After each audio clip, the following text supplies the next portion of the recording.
Man, I told you, the Toronto Raptors, they're for real. Did you see that butt whooping they put on the Lakers this weekend? Or what about the win they just had over the Miami Heat? Listen, everybody keeps talking about the Milwaukee Bucks as the team to beat in the East. Don't sleep. Listen, you gotta put some respect on the Raptors' names. They got a team full of champions. They probably have the best coach in the Eastern Conference. They got loads of talent and depth. I mean, what am I missing? How's the mainstream media not giving these boys their props? Man, Kyle Lowry, he's a beast, man. And then Fred VanVleet, you got Pascal Siakam. Like, these boys here, they're absolutely legit, and they're not getting the respect they need being the defending champions. So in this show, I'm going to give a brief recap of Toronto versus the Miami Heat, as well as take a real deep dive into Saturday night's marquee matchup between the Toronto Raptors and the LA Lakers. Then we're going to wrap up the video previewing this week's marquee games, the Grizzlies versus the Pelicans tonight, as well as the Boston Celtics versus the Miami Heat tomorrow. But first, I'm going to start off with my new Weekend Warrior segment, where I'll be highlighting the player who had the biggest performance over the weekend. And this weekend's award has to go to TJ Warren of the Indiana Pacers. Saturday night, Warren erupted for a career-high 53 points. He became the 5th player in NBA history to hit 9 threes and 9 two-point field goals in the same game. Warren became just the 4th Indiana Pacer to score 50 or more, and he joined Reggie Miller, Jermaine O'Neal, and Billy Knight. So as far as the first person to score 50 in the bubble, I had to give TJ Warren the Weekend Warrior Award for this segment. Alright, man, let's go ahead and jump into what you all came to see. The defending champion, the Toronto Raptors, who right now are playing some of the best basketball in the entire NBA. Man, listen, they're balling. Let's go ahead and get into this thing, man. Let's get it. Are you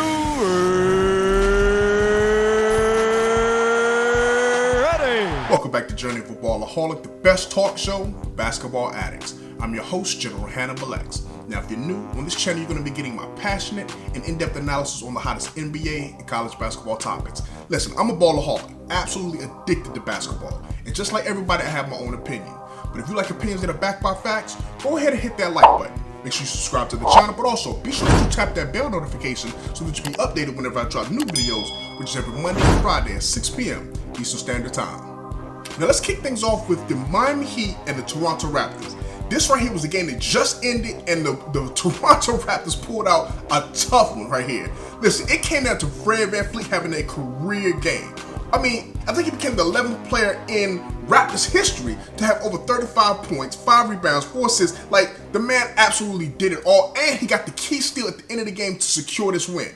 You had 22 points by Pascal Siakam. This right here was the game Toronto had to have. Listen, everybody's jockeying for position in the deep Eastern Conference right now. So for Toronto to get this win, that was big time. That's major ball. Kyle Lowry played another good game, but you gotta tip your hat to Nick Nurse, who just continues to find ways to get his team to raise its level of play to the next level to be able to get these big time wins. I mean, to beat the Lakers and then to turn around and beat the Miami Heat, that's big time, man. That's big time ball. So the Raptors are rolling right now.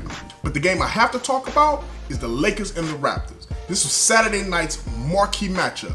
Listen, I keep telling you, defense wins championships. I think this right here is an NBA Finals preview, and both of these teams are elite on the defensive end. Now, the Raptors, they jumped out to a great start. They went up 13-0 and were clicking on both ends of the floor.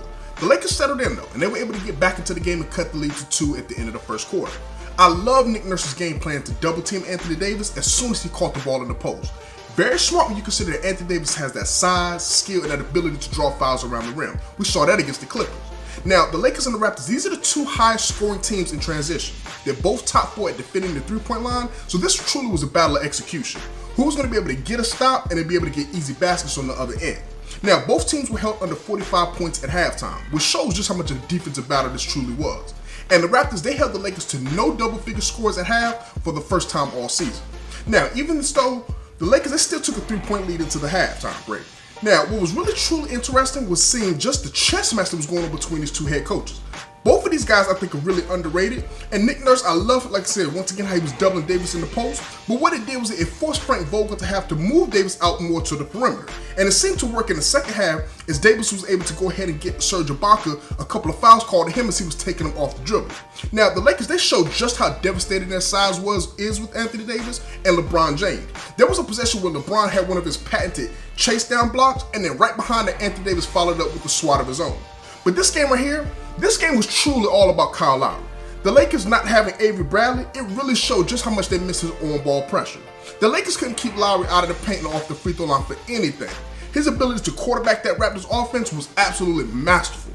Now, Fred VanVleet, I got to give him credit. He was solid for the Raptors as well with 13 points and 11 assists. And even Kyle Kuzma for the Lakers. He continued his great play down in Orlando with 16 points off the bench for the Lakers. Now, this right here, I have to go ahead and toot my horn on this one, because I got to give a big shout out to my pick for the Raptors X Factor, which is OG Anunoby. He had a solid defensive game on LeBron James, and when James went and hit those back-to-back threes in the fourth quarter, it was OG who came back and answered with back-to-back threes of his own as he scored 23 points on the night.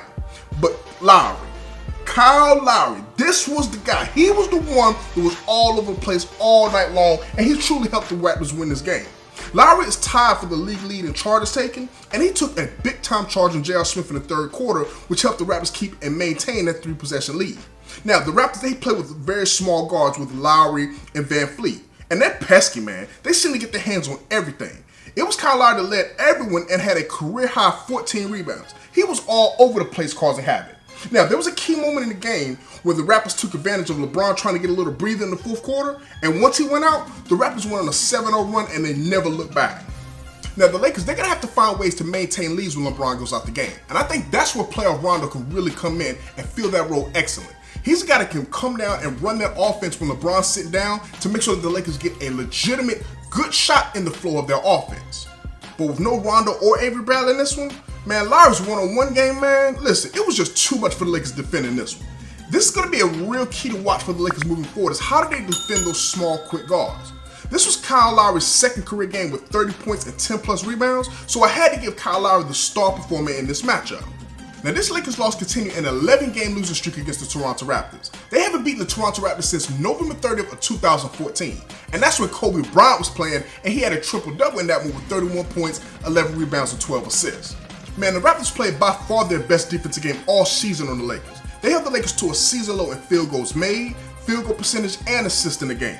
The Raptors became the first team since 1980 to finish the season in the top 2 in each one of these categories here.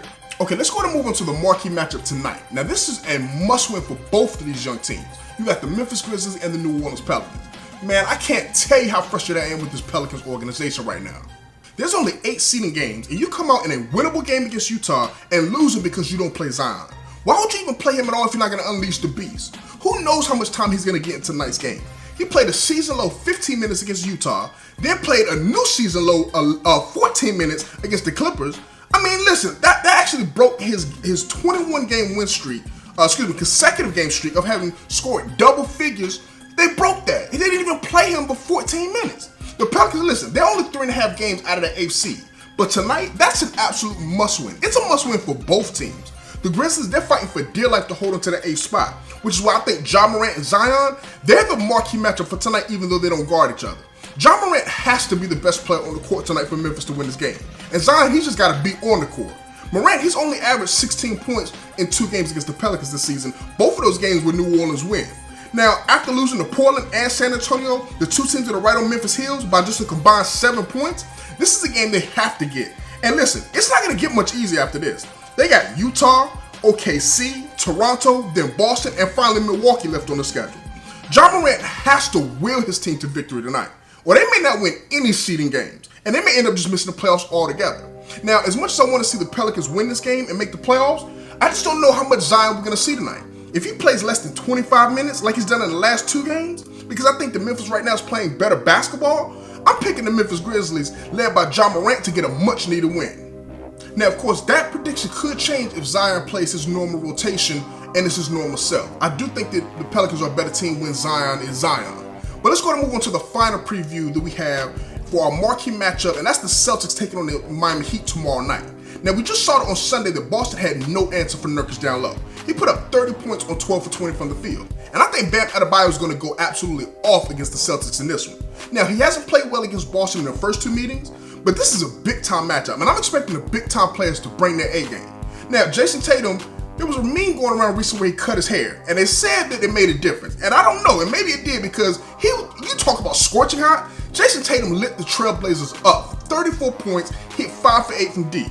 Now, the Miami Heat, they had a monster win over the Denver Nuggets this weekend themselves, and their depth was on full display as they had 6 guys score double figures, led by Jimmy and Bam's 22 apiece. Now, what I'm looking forward tonight, though, on Tuesday, is going to be these two All-Stars, Jason Tatum and Jimmy Butler, squaring off. This is going to be an excellent head-to-head matchup. Now, Boston, as we know, they've elected to play small ball all year, and we saw against the Milwaukee Bucks that actually hurt them. But against Portland, they were able to overcome that size disadvantage to get the win. Now, the only way that's going to happen against Miami is if those perimeter players for the Celtics, they have to be spectacular from the jump. And Kemba Walker, even though he's played well in limited minutes, I'm expecting Boston to start ramping his playing time up on the court. And this will be an excellent game for him to break out. Now, in his place, Jaylen Brown, I got to give him credit because he's taking his game to the next level. He's been averaging 26 points in the 2 games in the bubble. Boston's definitely going to have their wing players bring their prime time A game against this elite Miami offense. Now, there's only 2 games that separate these 2 teams in the battle for 3rd place. And I'm expecting the Miami Heat, led by a 30-point, 12-rebound performance from Bam Adebayo, to get a big-time win over the Celtics. You got to remember this. The Heat, they're running the gauntlet right now through the Eastern Conference. First, it was the Raptors today. They got the Celtics tomorrow, and then a big-time matchup with Milwaukee on Thursday. So beating Boston, that's going to be very, very important. Now, if that happens, if Miami does beat Boston, it will mean that Boston will start their seeding game just 1-2 with the Nets on Wednesday, and then they got the defending champs looming on Friday. Remember, Toronto, I believe they're playing some of the best basketball in the league right now, and they're locked into that number 2 seed. And I honestly think that they're a bad matchup for the Celtics. Now, I hope that after these first 2 wins by the Raptors, the people start really paying attention to these boys. Listen, make sure you go ahead and subscribe to the channel because on Friday, I'm going to be previewing the Boston Celtics versus the Toronto Raptors, the game that I know everybody's going to want to see. Now, if you missed my video where I did a 6-part series breaking down my top 5 NBA title contenders, and then I revealed who I think is going to win the 2020 NBA Championship, go ahead and click the box right here. Now, if you haven't subscribed, make sure you click the logo up top. Listen, I appreciate you for taking a look at this video. Stay safe in the streets, and remember, we still want justice for the cops who killed Breonna Taylor. Peace.